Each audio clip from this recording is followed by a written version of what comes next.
សួស្តីឆ្នាំថ្មីរីករាយឆ្នាំថ្មី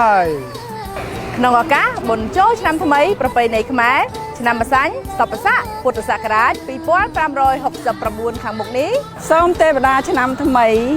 ថែរក្សាការពារក្រុមគ្រួសារលោកអ្នក សូមប្រសិទ្ធពរជ័យសិរីមង្គលវិបុលសុខគ្រប់ប្រការ សូមទទួលបាននូវសុខភាពល្អបវរប្រសើរ